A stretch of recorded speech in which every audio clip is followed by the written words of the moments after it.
Other people didn't take me that seriously. And I was shameless. I went to every party in LA. I promoted myself shamelessly. I'm mad all the time. Mike can tell you, just, angry, angry, angry, pain in the neck. That's why I use humor a lot, because it deflates myself. I don't want to take it seriously, because if I really do. People always say, well, interested in the antagonist in my movies. Well, the point is that they're also human, and these are also parts of the negative parts of who they are.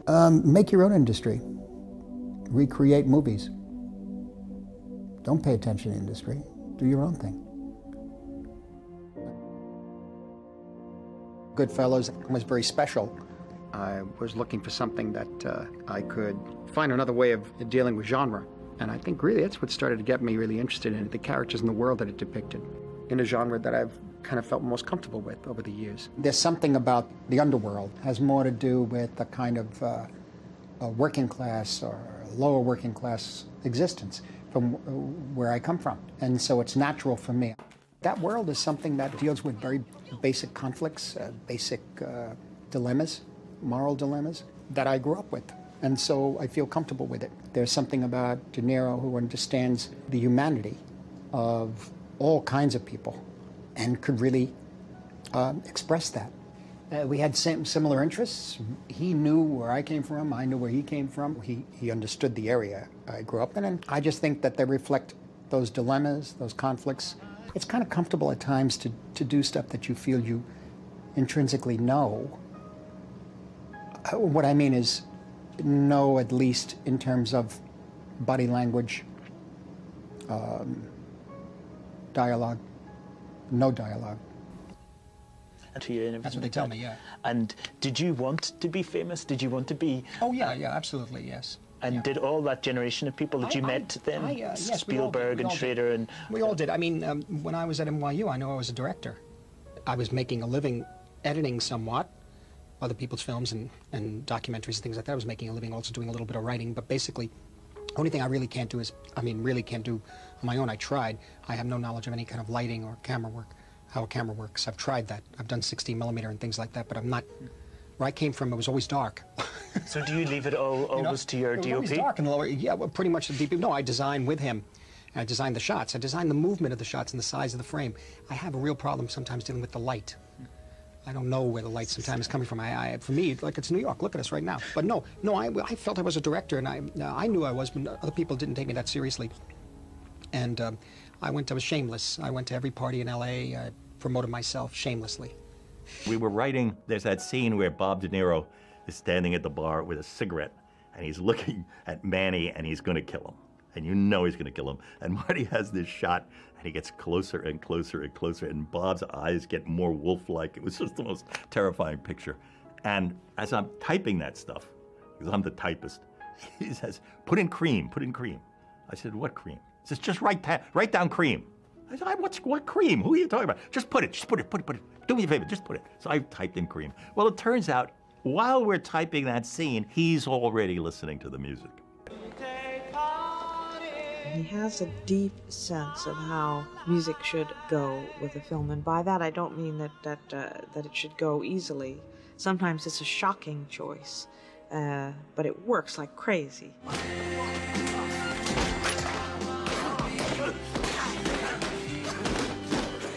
I kind of see everything with music, especially the juxtaposition of the type of music you're listening to the images that you see out the window, and that sort of thing. And I said that's the way music should be in a movie. What is it about this thing of filmmaking that turns you on the most? What is it about this process that, is it the editing? Is it creating the scene? For me, first of all, you need the story, you need the script to be there. You need the script to be there. You need it to be on the page in terms of the emotion and in terms of something with which the audience can empathize, in terms of characters. You need the audience to care about somebody. Okay, that's one thing. So we've been taking over the years, we've been pushing the envelope on that, though, over the years with Mean Streets, Taxi Driver, Raging Bull, and particularly Raging Bull, and even Goodfellas and Casino. So we're pushing the edge there. How much can you care for a person if he's this bad or if she's that bad, Can you still care? There's some out there I know can still care, so that's pretty good. Okay, now let's see if we can push a little more. I have to like the people in the film. I have to love them. The characters or the actors? The characters. Both, actually. Yeah. Both. First I start with the characters. And if you have actors who are soulmates too, that's great. also have the same philosophy, too. De Niro has a certain philosophy, Keitel. And it's the same philosophy you have? It's yes, a shared philosophy? Yeah, it is. Which is? Well, dealing with the subject matter, that we see it a certain way. And there's a certain truth that we try to get to. Joe Pesci, too, has that about a Raging Bull or about a Goodfellas or a Casino, that we just sense when something isn't quite right. We know that that gesture is wrong, you know. You can't direct it.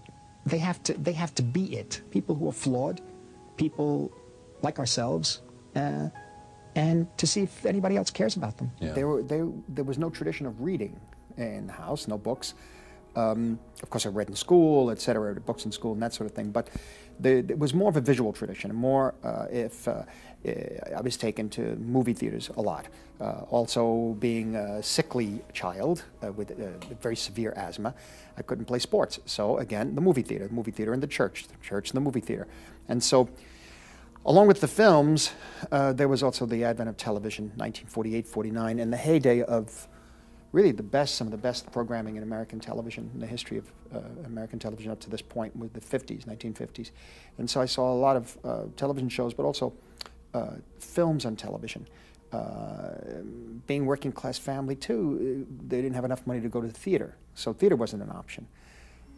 Live stage shows. So it was mainly visual literacy. What was happening at that time to me. I did not understand that was happening. What it made me realize was that there was an intelligence, another kind of intelligence, that was trying to tell a story through where the director, the writer, and the cinematographer, where they were focusing your eyes. You know, whether it was the camera may be on an extremely low angle, looking up at you.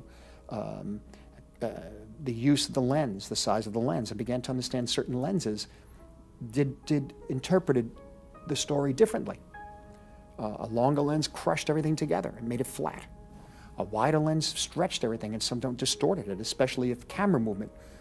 I learned looking at certain pictures, particularly Wells's films, and William Wyler too, a wide-angle lens. Wyler used his wide-angle lens in a very strong, steady image, but Wells used that wide-angle lens, 18 millimeter, it turns out, very often, to move along the walls, and you really I felt as if the camera was flying, as if the story was flying by, you know. I didn't know why until I kept seeing the films again and again, and as I began to know a little more about what filmmaking was like and what cameras did, and I still didn't know who made the pictures, you know, but I was beginning to understand that there are certain tools you use, and those tools become part of a vocabulary that's just as valid as that vocabulary that is used in literature, in our language. I love to watch my son direct. I just love to sit there and watch him direct the picture. What about what you like? What do you like in Raging Bull? Raging Bull is one of the greatest pictures. I'll tell you what I don't like. I don't like when he puts me in a picture and then he takes me out. Well, that's not fair. I worked so hard. She was cut out of Taxi Driver. She was Travis's first passenger. That's right. With shopping bags. You know, shopping bags, they couldn't get in the car. And they were so heavy. I says, what do you got? Mom, something had to go. You had to go, that's it. Then you take... And you took me out. I took you out. What else did I take you out of? No. Raging Bull you took me out of, too. Yeah. Oh, well, you were only an extra there. You were an extra. That wasn't a big part. No, but you did a big scene in King of Comedy. You did the whole improvisation with De Niro. The whole scene in King of Comedy with De Niro down in the basement. And his mother arguing with him is all improvised between the two of them. Very good. I thought of that all myself. All by myself. And I tell you... He gave me 2 words and he says, continue. Yeah, right. She wrote down her own dialogue. Yeah. And but I says to myself, I'm gonna be smarter than him. Okay, what about the early days, like when Marty was doing Murray? Oh, when he was, wait a minute, when he started with these films, and he used to tell me, you have to get in the picture, I used to tell him, but I'm not an actress. He used to say to me, but you don't have to be an actress. I said, but I don't know how to act. He says, Mother, you either get in the picture or you pay. Money I didn't have, so I had to get in the picture. Pay for what? For the actress. For the actor. For the actor. We had to pay. We had no money. We had no money, so I had to get in the picture. So they had to use me. Tell them what you got for your part. Mean Streets, they gave me $28 and I couldn't say nothing. $28. On Mean Streets, I had a big fight with you on the set, remember? Yes. Yeah. Mean Streets. Big fight. The Mean Streets, the part at the end when the lady, they're in the hallway and Bobby De Niro's having the fight with Harvey. And she gets the fit. I was so tired. I used to go to work at the time, and it was 1:30 in the morning, and he was sleeping. He didn't want to come. He was sleeping, and I says to Marty, please, it's late. Everybody wants to go home. He says, well, we're going to do this a few more times. Well, he did it a few times, but then I went over to him and I said, Marty, I have to go to work in the morning. He says to me, go in that corner and don't come out till I call you. That's it. She said, don't you dare talk to me that way. He said, I said, don't you talk to me like that. I'm your mother. He said, go in the corner. But the problem was that the people in the building, you see, Mean Streets was mainly shot in Los Angeles. But actually, you told me you got it from so many angles, she said. You got it from a wide angle, you got it from a medium shot. Let's go home. Let's go home. That's right. I have to watch I it. said, hey, you know now too we much. do it this way. Now we do it that way. So I figured he's got it from all angles. I started to understand the angles. No, because you knew from the student films that were able to Of help course. You know. But I couldn't imagine the beginning what he was doing. You know, people always say, well, interested in the antagonist in my movies. Well, the point is that they're also human. These are also parts of the negative parts of who they are. Evil streak, so to speak, if you want to use that phrase, is also maybe something in us, and something not to be afraid of, but to explore. A lot of his films, and especially with Goodfellas, definitely deal in the underworld, and that's been a recurring theme in a lot of his work. And I think people are attracted to that, but more so the fact that he's always trying to grasp the humanity of these people, the flawed nature of these characters. I think they just reflect aspects of who we are as human beings, and some things we can't deny or pretend they don't exist. That's the idea. That's very dangerous, because if you're teaching younger people, when they suddenly shocked to find out it does exist, no, it exists. You know, I just want to get you prepared. I don't know how it's going to come at you, but it's going to be there, because that's part of who we are. I'm wondering, when you're trying to make a film and you come up against obstacles and barriers, what do you attribute your strong dedication to getting that film made? Really, hysteria, usually. Hysteria and obsession and anger, I think, mainly anger. I'm mad all the time, I might tell you, just, you know, angry, pain in the neck. That's why I use humor a lot, because it deflates myself. I don't want to take it seriously, because if I really do, I would have been gone much longer. 25 years ago, I wouldn't have survived. But the anger is enormous about everything. About everything. And so that also fuels me to make a picture, I think. But keeping the sense of humor is the key thing, the irony.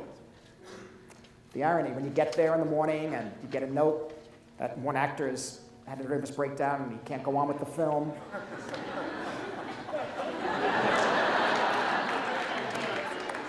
It happened. It happened. They don't want to come out of the Yeah, they don't want to come out of the trailer. You know. Go ahead, right here in the black sweater. What are you going to do? Get a heart attack otherwise. Or you kill someone, you know, it's not good. That's true. Yes. Make your own industry. Recreate movies. Don't pay attention to the industry. Do your own thing. I mean, put it this way. You want the work to be seen, but it doesn't have to be at the Odeon. You know, no more. That's all different. That's another ancient world.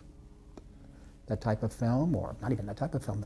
The communal experience is always important. You can make a film on a camera the size of that doorknob and still show it to 1,600 people in an audience. It's still a great communal experience.